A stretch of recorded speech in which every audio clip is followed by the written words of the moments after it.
On this month's episode, we've got sci-fi. We've got comic book heroes. We've got bloodshed. And we've got action. Excellent. Welcome back to another Wigan Cult Film Club's Mess That Up. Welcome to the cult.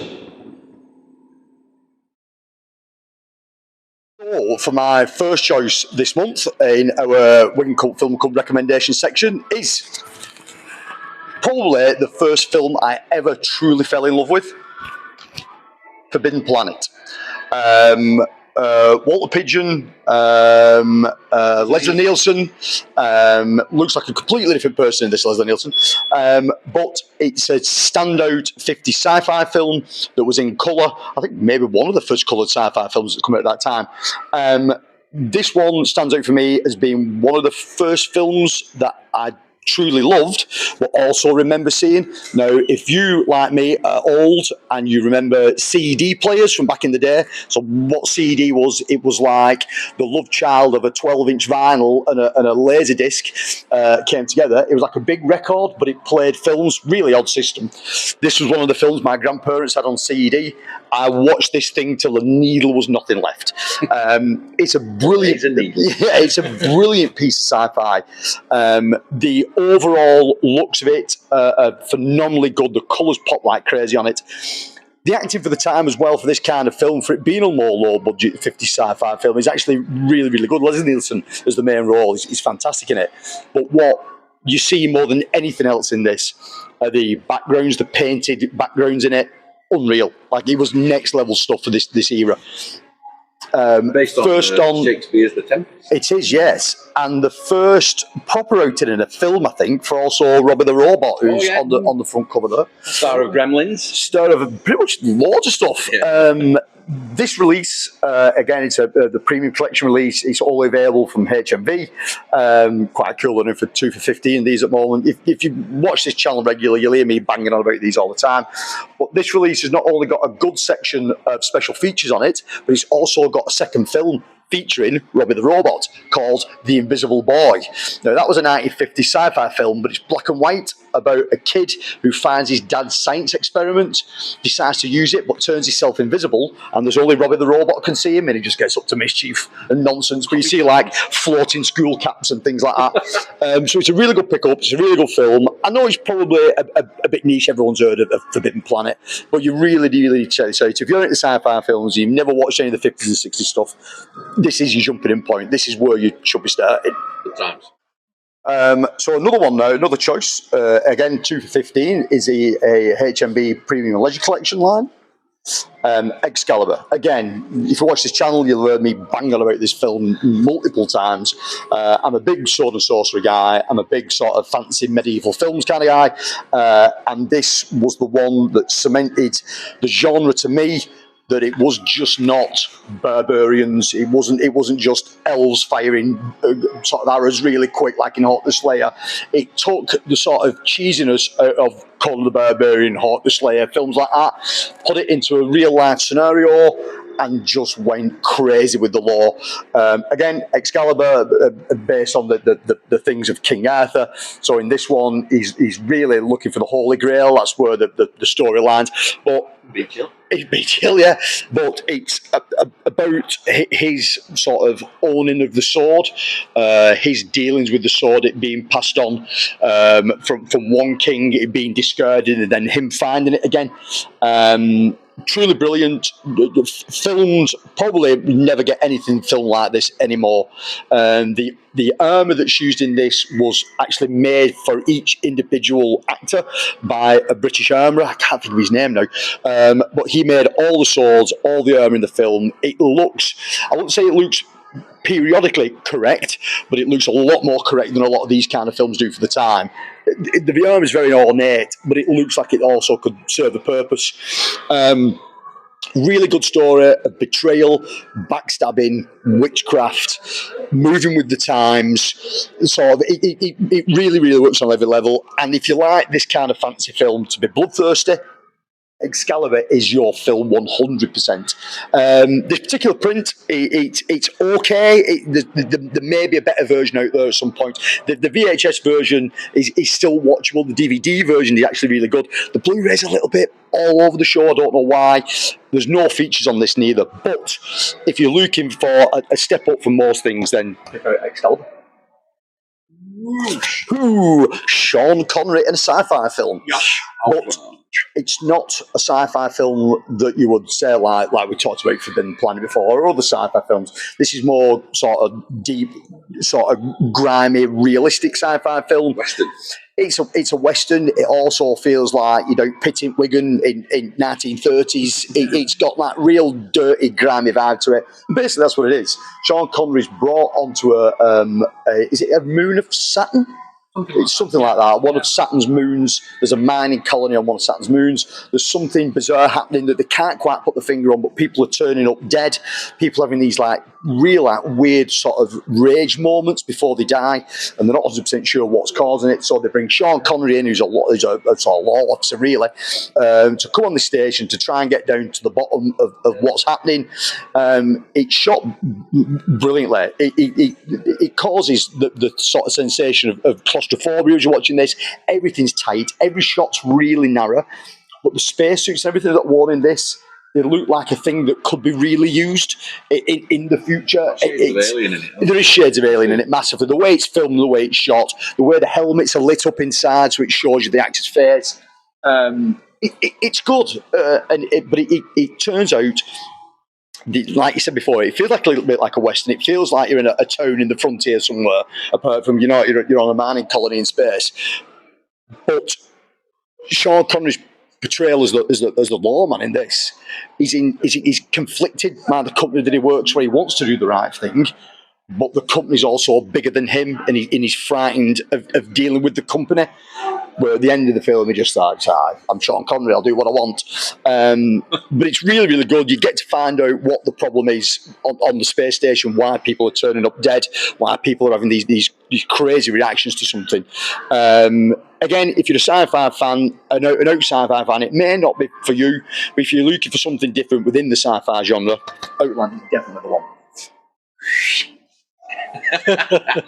Hello, it is me, Rob. Did you let me have another go? Can you believe it? Don't know why. Okay, my choices. Number one, The Phantom. Now, The Phantom is from the 90s. This was before we had lots and lots of Marvel MCU stuff and all the DC stuff and everything else. It's an early 90s superhero movie when things were more interesting. Some good, some bad, but interesting. And The Phantom in particular, is a very, very old superhero character. He's from the 1930s. I think he might predate Superman. And I know he's particularly big still now in Australia and sort of down that end of the world. But he never really made it to the UK too much. But anyway, this is a really good film. It's Billy Zane, when Billy Zane was in his prime as well. He looks great. It's got Catherine Zeta-Jones in. It's got Patrick McGowan. And it's set in the 30s, so it's got those Indiana Jones vibes to it as well. It's brilliant. It's got people jumping over cars in New York. It's got jungle action. It's got men in purple outfits. What more do you want? Good times. The Phantom. Okie doke. Number two is The Hunger. Now, this is, am I right in thinking it's Ridley, Tony Scott's first film? Oh, I think it might be. It's really, really well directed, and it starts off with a song by the Bauhaus called Bela Lugosi's Dead. That's a really famous kind of goth epic song. It's a vampire movie from I think it's quite early 80s, and it's got David Bowie in it, it's got Susan Sarandon, and it's got Catherine Deneuve, if that's how you pronounce her name, French. And it's the nerve of her. That's what you did there. You can have that. Oh, can I have that? And I always have this thing about David Bowie. I mean, obviously, fantastic musician and everything else. His acting performances are either really good or a bit rubbish. And he's really good in this. He works so well in it. There's a scene where he's sat in a waiting room at the doctor's and he slowly starts to age, and you can just see it in his eyes despite all the special effects and everything else. You think, it's a great performance there. It's a kind of slightly kinky sort of vampire movie, but it's also about love and sort of possession and about all those kind of stuff that vampire movies can do, and it gets quite dark as well, but if you want something different and a bit 80s and a bit weird and a bit saucy as well, give it a go. It's a saucy mood today. I am in a saucy mood today. 2 words for you. Childhood trauma. Right. When I was young, my parents used to get me VHS tapes, because I'm that old, I used to watch VHS tapes when I was young, and they used to leave me in front of them. And they go, oh, this is good, you like this. And they put this on because they thought it was about lovely, bouncy rabbits, and it's a cartoon. So I watched it, and it's got rabbits killing each other. It's got rabbits being swooped down and taken away by eagles. It's got death. It's got myxomatosis. It's got humans killing rabbits. And it's just horrible. Brilliant, but horrible. And it's stuck in my mind ever since. And I'm holding this DVD up. I have no intention, Blu-ray. I have no intention to buy it because I never, ever want to watch it again. But I'm sure lots of people do. And it's brilliantly made. Of course, it's got the Bright Eyes music that was in the charts in the 70s, 80s, around that time. Yeah. Fantastic film, but it's one of those childhood trauma movies that once you've seen, never forgotten. Yeah. So it's a recommendation, sort of.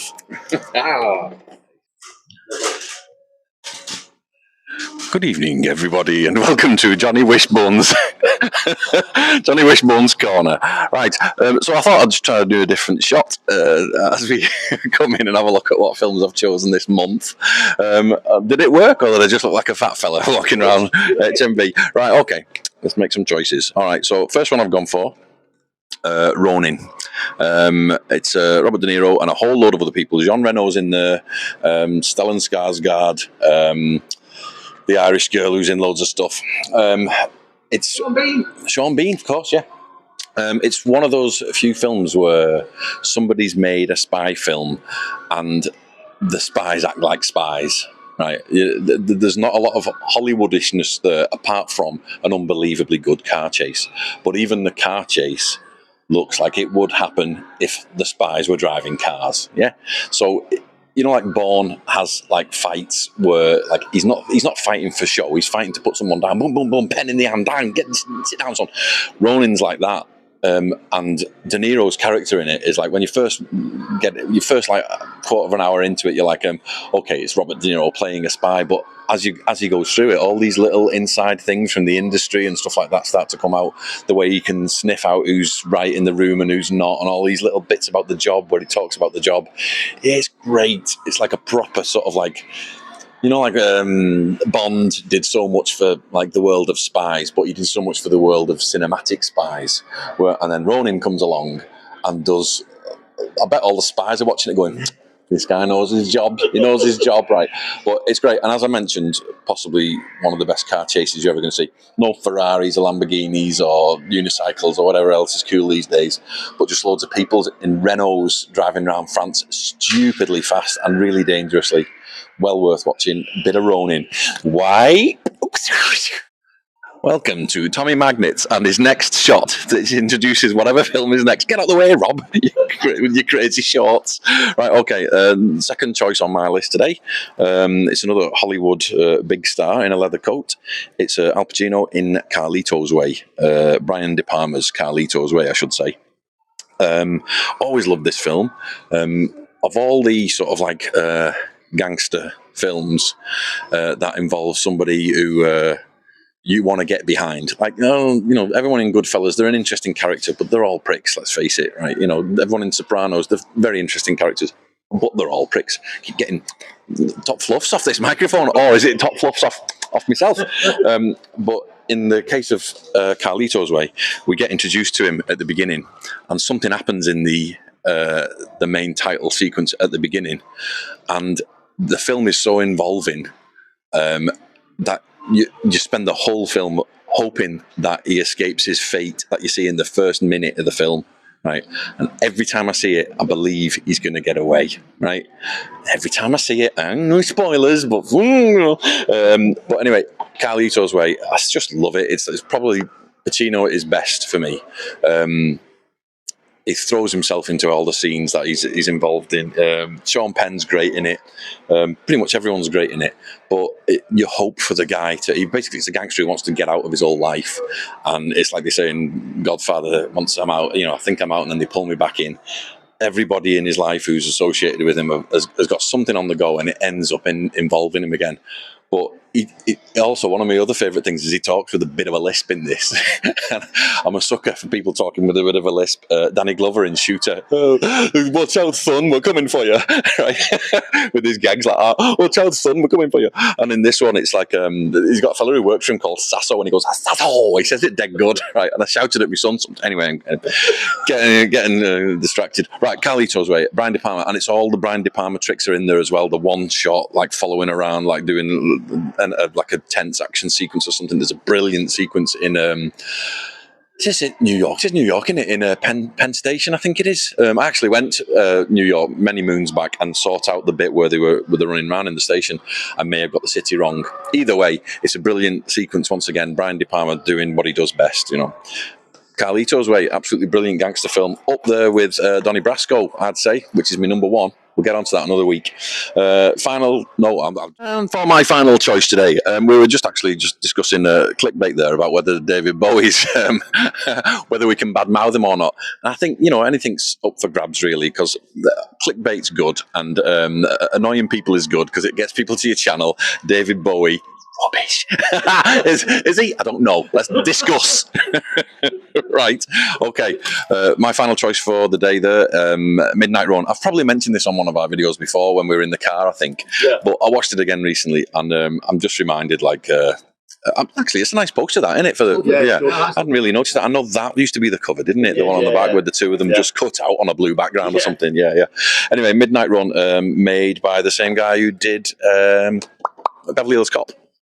Robert De Niro is a bounty hunter and gets the job of picking up a dude who has embezzled some gangster of some kind, and he's got to bring him back from somewhere over the other side of America back to New York. No, he's back to LA, isn't he? Whatever it is, he's got to go from one side to the other, and he's got to get him back in, like, whatever it is, 10 days or something like that. And if he does, he gets a whole bunch of money, right? And it's the classic sort of like road movie where everything goes wrong. They've got another bounty hunter after them. They've got an FBI agent after them who is freaking brilliant. Alonzo Mosley, played by Yaphet Kotto, right? And I'm pretty sure, right, because I watched it again recently and I laughed my ass off all the way through. Basically, he nicks, I know it's a bit of a spoiler, but he nicks Yaphet Kotto's FBI badge and calls himself Agent Alonzo Mosley, and gets into all kinds of scrapes and sorts things out and pays for food with it and gets burgers, whatever. But it's Yaphet Kotto's face every time he realises they've just missed him and he's used his ID to do something dodgy. And I think that bit in Elf, the funniest bit in Elf, is when the guy who he works with, he's the big fella who runs the shop, and he's sitting and he's trying to be Father Christmas at the corner of the room, and Elf comes back in, right? And he's been told not to come back in, and you see him in the corner go, ho, ho, ho, and you just see the hate in his eyes. And I reckon he's nicked that performance off Yaphet Kotto in this, because he's flipping ace in this. He absolutely hates Jack, right? You know, the main guy. But anyway, it's a great sort of like a buddy film where he's got this handcuffed accountant that he's got to get all the way across the other side of the country. And they just get into all manner of scrapes and everything. But it's a brilliant little bit of character development. You do follow De Niro as he goes from being a guy who'll take money for anything, you know, and then you slowly find out his story as he opens up and talks to the guy who he's with, and he in turn talks to him and so on like that. But it's just fun as well. Like, every little background character isn't wasted. You've got these two Italian guys who are chasing him for the mob, and every time you see him, they're doing something with the scene. They're not just sitting there and saying, yeah, Jimmy, we're going to do that. You know, there's one point where one of them's on the phone and he's going, okay, Jimmy, don't get angry with us. And his mate's going like this, giving him the pups like that while he's on the phone. And you think, they didn't need to do that. It's like the guy reaching for the chocolate bar in Die Hard when he's loading his guns and waiting for the cops to come in, or, as Rob says, the fellow who pricks his hand on the roses. They didn't need to do that, but they've done it, and I'm remembering it 30 odd years later, you know, all these little moments. So those are my choices for today. Hurrah-tat-tat-tat. We've got Ronin, top spy action, Al Pacino in Carlito's Way, a brilliant gangster film, and Midnight Run, fantastic road movie from the makers of Beverly Hills Cop. And that is, as I've had enough of every single one of you. Goodbye.